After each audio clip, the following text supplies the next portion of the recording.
Hello guys, welcome back to one more vlog. ఈరోజైతే మనం beach, park, mountains, పెద్ద ship ఇవన్నీ కలిపి ఒకే ప్లేస్లో ఉన్నాయంట. ఇవన్నీ విశాఖపట్నంలో ఉన్న తెన్నెట్ పార్క్లో ఉన్నాయంట. సో నేనైతే వెళ్తున్నాను. నాతో పాటు మీరు కూడా చూసేసి మీకు ఏం నచ్చాయో కమెంట్ చేయండి, లైక్ చేయండి and subscribe to Lahari does. ఇదైతే అరౌండ్ 8 కిలోమీటర్స్ టు 10 కిలోమీటర్స్ ఉంటుంది. ఆర్టీసీ కాంప్లెక్స్ నుంచి ఆపోజిట్ కైలాసగిరి బీచ్ రోడ్లో ఉంది తెన్నెట్ పార్క్. దీనికి ఎంట్రీ ఫీ కూడా ఏం లేదు, ఫ్రీ ఆఫ్ కాస్ట్.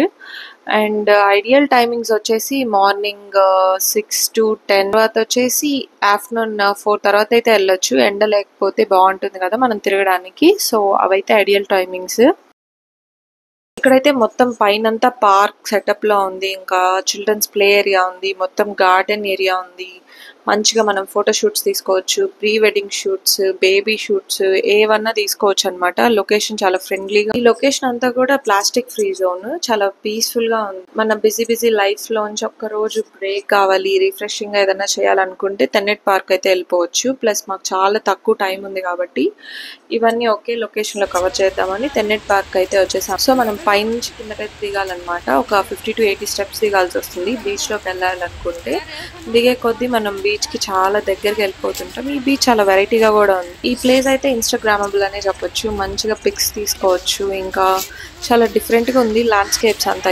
ఇక్కడ షిప్ చూస్తున్నారా, ఇది వచ్చేసి బంగ్లాదేశ్ కార్గో షిప్ అంట. ఫ్లోటింగ్ రెస్టారెంట్ అయితే చేయబోతున్నారని అక్కడ చెప్పారు మాకు. అండ్ కోస్టల్ లైన్స్ చాలా బ్యూటిఫుల్ గా కనిపిస్తుంది. అన్ని బీచెస్ కవర్ చేయొచ్చు ఇక్కడ నిలబడుకున్నాం అంటే మనము. మేమైతే అటు సైడ్ లాస్ట్ లో ఉన్న రిషికొండ బీచ్ కూడా వెళ్ళాం మార్నింగ్.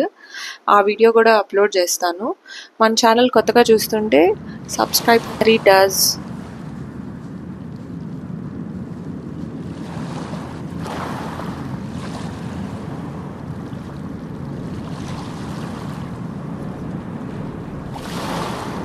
సో బీచ్ దగ్గరకు అయితే వచ్చేసాము. ఇక్కడ చూస్తున్నారా మంచిగా రాక్స్ అన్ని ఉన్నాయి. మనం సముద్రం మధ్యలో ఉన్న ఫీలింగ్ అయితే వస్తుంది మనకి. అంటే వెళ్ళొచ్చు అనమాట, కొద్ది వరకు అలో ఉంది మనకి. ఇది కొద్దిగా గోకర్ణ మీరు కానీ వెళ్ళుంటే అలానే ఉంటది. కాకపోతే ఇక్కడ సిటీ లైఫ్ చాలా దగ్గరగా ఉంటది. Gokarna is like completely contrast అని చెప్పొచ్చు. ఇంత సిటీ లైఫ్ అసలు కనిపించదు మనకి గోకర్ణలో. ఇక్కడ బాగా నచ్చింది ఏంటంటే వాటర్ ఉండే కలర్ అనమాట. లైక్ టర్కాయిస్ కలర్ లో ఉంది. మామూలుగా మనం బీచెస్ కి వెళ్ళినప్పుడు blue, light blue, dark blue చూస్తాము.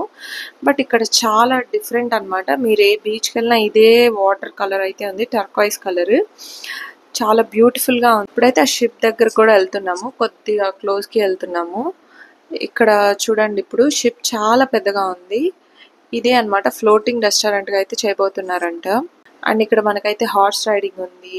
నెక్స్ట్ అయితే ఇక్కడ మంచిగా ఫోటోగ్రాఫ్స్ దిగాలన్నా కూడా దిగచ్చు, అక్కడే ఫోటోగ్రాఫర్స్ ఉంటారు. ఈచ్ ఫోటో 20 రూపీస్ అట్లా సాఫ్ట్ కాపీ అయితే ఇస్తున్నారు వాళ్ళు.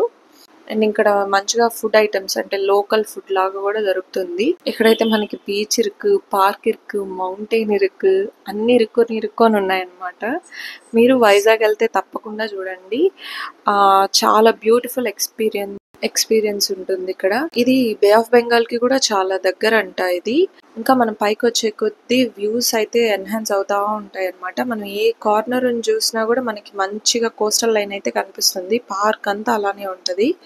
మీరు కూడా వ్యూస్ అయితే ఎంజాయ్ చేసేయండి. వ్యూస్ తో పాటు సౌండ్ కూడా ఎంజాయ్ చేయండి. అసలు ఈ సముద్రం చేసే సౌండ్ చాలా ప్లెజెంట్ గా ఉంటుంది మనం వినడానికి.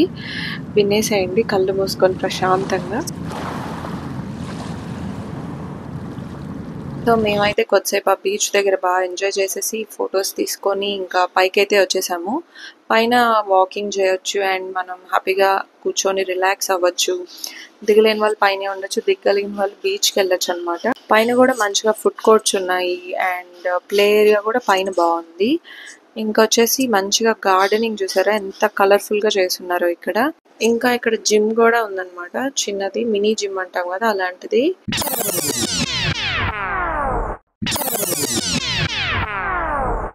That's all about Tennet Park. Have fun, enjoy, bye for now, and stay tuned to Lahari Does.